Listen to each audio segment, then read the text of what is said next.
हमारी संस्कृति, हमारे संस्कार सदा रहें हमारे साथ। सब्सक्राइब करें तिलक। क्या सोच रही हो रुक्मिणी? मैं क्या सोच सकती हूँ प्रभु, मेरा तो सब कुछ आप ही का है। मनसा वाचा कर्मणा से मैंने आपको अपने हृदय में बसाया है। मुझे अपना अधिकार किसी से मांगना नहीं पड़ेगा और मेरा अधिकार कोई छीन भी नहीं सकता है प्रभु। तो फिर अपनी छोटी बहन सत्यभामा को भी अपने जैसा क्यों नहीं बनाती? उसके अहंकार का नाश क्यों नहीं करती?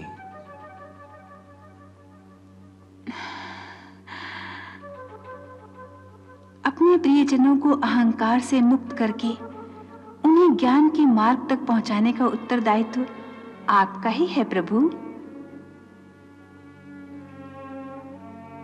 अपने सखा अर्जुन को तो आपने ही संभाला है। महामुनि नारद को भी आपने ही शिक्षा दी थी, तो अब सत्यभामा का बेड़ा भी आप ही पार लगा दीजिए प्रभु। जैसी तुम्हारी इच्छा देवी, जैसी तुम्हारी इच्छा।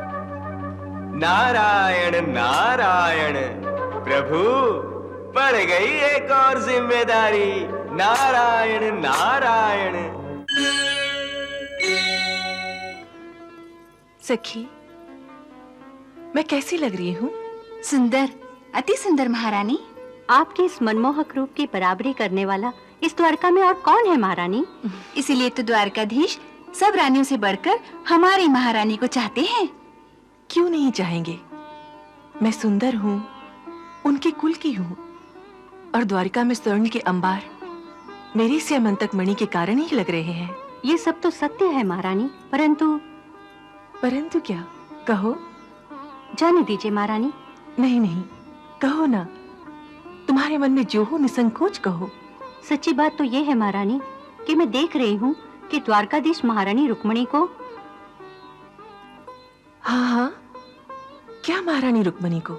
यही कि वो देवी रुक्मिणी को आपसे अधिक महत्व दे रहे हैं। मुझसे अधिक? परंतु कैसे? इसी बात से कि वो नित्य देवी रुक्मिणी को अपनी प्रथम पूजा का अधिकार देते हैं। क्या? प्रथम पूजा? हाँ महारानी, मैंने सुना है कि द्वारकाधीश ने इस धरती पर उनके सर्वप्रथम पूजा का अधिकार केवल महारानी रुक्मिणी को ही दे रखा है। इसीलिए वो सूर्योदय से पहले पहले उनकी कक्ष में जाती हैं और चुपचाप उनकी पूजा करके चली आती हैं।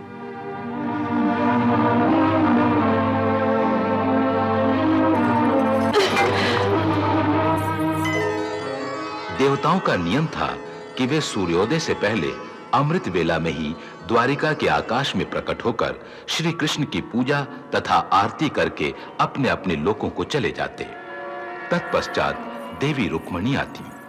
रुक्मिणी स्वयं महालक्ष्मी का अवतार थीं। इस बात को रुक्मिणी और श्री कृष्ण दोनों ही जानते थे। सो देवताओं के पश्चात रुक्मिणी चुपचाप उनके महल में आती और धरती पर भगवान श्री कृष्ण की सर्वप्रथम पूजा वही करती। अरे सत्यभामा, इतनी प्रातः कहाँ जा रही हो? जहाँ आप जा रही हैं दीदी। अर्थात ये कि मैंने सुना है सवेरे सवेरे चुपचाप आप द्वारकाधीश के कक्ष में अकेले उनकी पूजा करने जाती हैं। आज मैंने भी सोचा कि उनकी सर्वप्रथम पूजा का पुण्य मैं भी अर्जित कर लूं। अरे वाह, ये तो बहुत अच्छा विचार है। आओ मेरे साथ। आपको बुरा तो नहीं लगा दीदी? मैं आपके अधिकार में हिस्सा बांट रही हूँ। अरे नहीं नहीं, वो तो त्रिलोकीनाथ हैं। उनकी पूजा का अधिकार तो ब्रह्मांड के हर एक प्राणी को है। भक्ति पर किसी एक का अधिकार नहीं होता। अब चलो, नहीं तो देर हो जाएगी। आओ।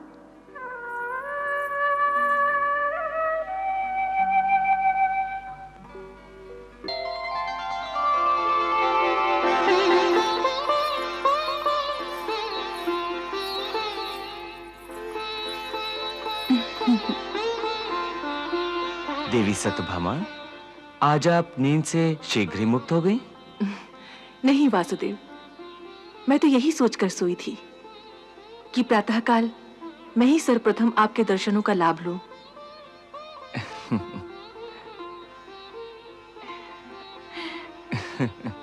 ये तो शुभ विचार है। नहीं दीदी, आज से प्रथम पूजा तो मैं ही करूंगी।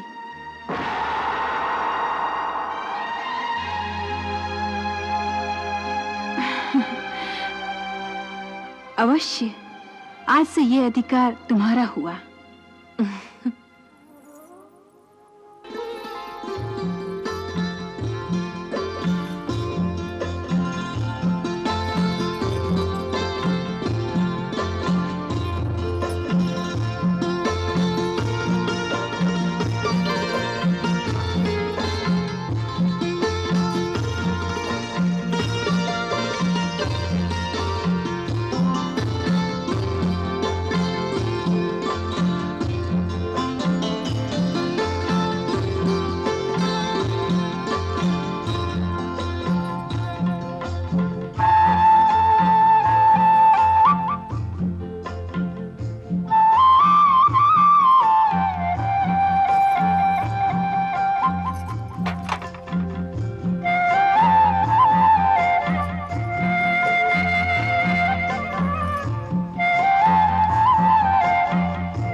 क्या सोच रही हो रुक्मिणी?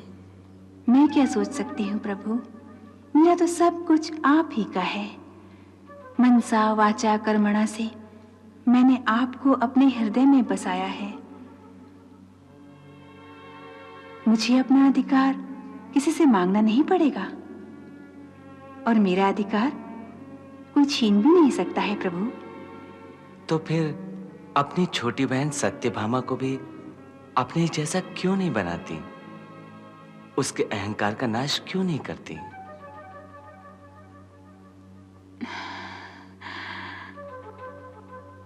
अपने प्रियजनों को अहंकार से मुक्त करके उन्हें ज्ञान के मार्ग तक पहुंचाने का उत्तरदायित्व आपका ही है प्रभु। अपने सखा अर्जुन को तो आपने ही संभाला है।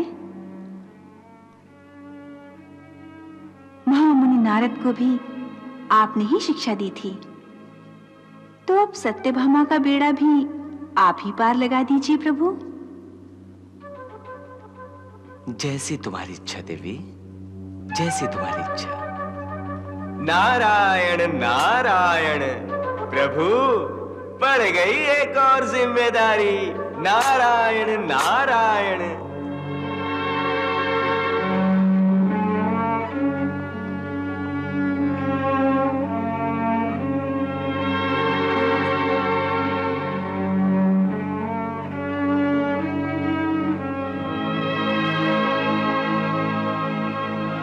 उन्हीं दिनों दैत्यराज नरकासुर ने तीनों लोकों में उधम मचा रखा था।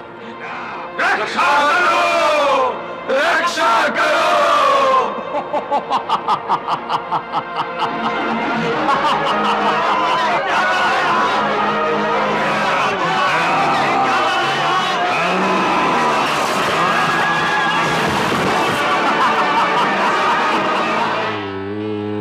ओम ब्रह्मणे नमः। ओम ब्रह्मणे नमः। ओम ब्रह्मणे नमः। हे दैत्यराज, जो वर तुम मुझसे मांग रहे हो वो दुर्लभ होने पर भी मैं पूर्ण रूप में आपको प्रदान करता हूं।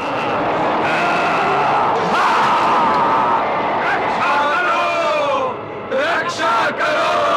इंद्र, कहाँ है तू? स्वयं को देवताओं का रक्षक कहने वाला इंद्र, कहाँ छुपा बैठा है तू? हैं?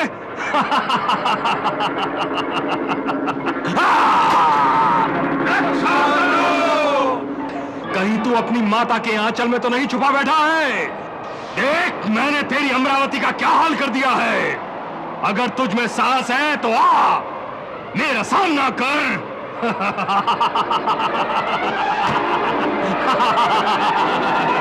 नरकासुर से हमारी रक्षा करो देवराज, रक्षा करो, रक्षा करो देवराज, रक्षा करो, रक्षा करो, रक्षा करो, रक्षा करो, रक्षा करो। अच्छा हुआ इंद्र जो तू मेरे सामने आ गया।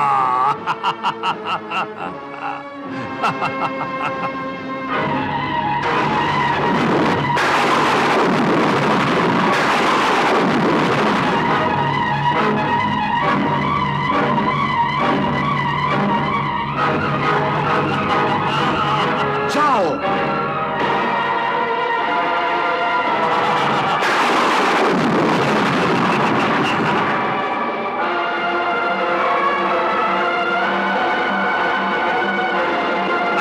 इंद्र, मेरे साथ युद्ध कर। भाग गया इंद्र, डर के भाग गया।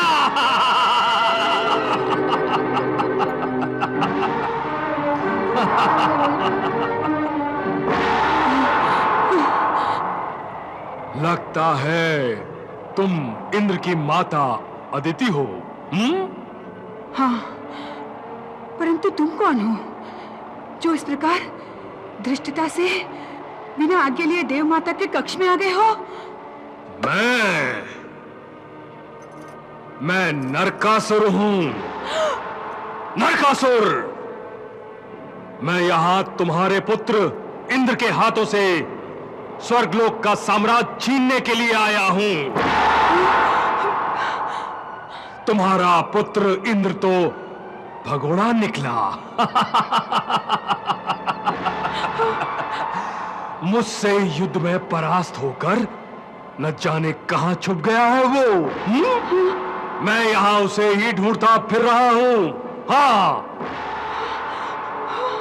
मुझे किसी की आज्ञा की आवश्यकता नहीं, बल्कि तुम्हें अब यहां रहने के लिए मेरी आज्ञा की आवश्यकता है। मेरी आज्ञा की। मैं इस राज्य का स्वामी हूं। यहां की हर वस्तु मेरी है। मेरी इच्छा के विरुद्ध कोई स्त्री आभूषण भी धारण नहीं कर सकती। तुम भी नहीं। सहसा उसकी दृष्टि देवताओं की माता के कानों पे पड़ी। इतने सुंदर कुंडल,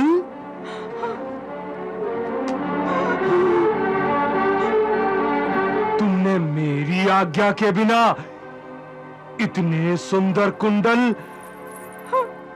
अपने कानों में कैसे पहन लिए?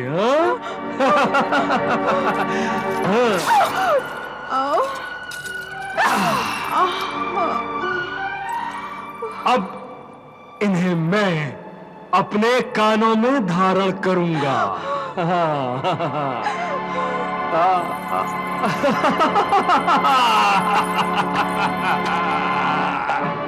यदि इंद्र यहां लौटकर आए तो उससे कहना कि नरकासुर देवलोक पर अपनी विजय की निशानी के रूप में देवताओं की मां के ये कुंडल उतार कर ले गया।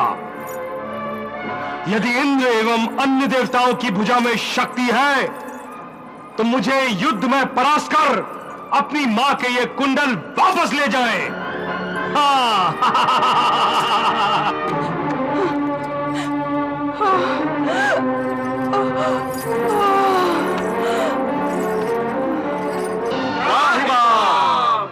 त्राहिमाम, त्राहिमाम, त्राहिमाम। वत्स इंद्र, देवलोक में क्या विपत्ति है? तुम सब आतंकित क्यों हो? आपके वरदान से शक्तिशाली होकर नरकासुर ने देवलोक में हाहाकार मचा रखा है। हम सब उसके पाप से पीड़ित होकर आपकी शरण में आए हैं प्रभु। पुत्रों, यह सत्य है कि नरकासुर ने अपनी तपस्या के बल से मुझसे शक्ति प्राप्त की है। इसीलिए तो वो उन्मत्त होकर ऐसे कार्य कर रहा है जो देवलोक में कभी नहीं हुए। उसने धृष्टता पूर्वक हमारी देव माता अदिति के कानों से कुंडल छीन कर कहा है कि देवों में अगर शक्ति हो तो अपनी माता के कुंडल छुड़ा ले जाए। अब आप ही बताएं प्रभु, अब आप ही हमें मार्ग बताएं प्रभु कि हम क्या करें, हम क्या करें प्रभु। इसके लिए तो मैं असमर्थ हूं। नरकासुर देवताओं से अवध्य है और उसने ये वरदान मुझसे ही प्राप्त किया है।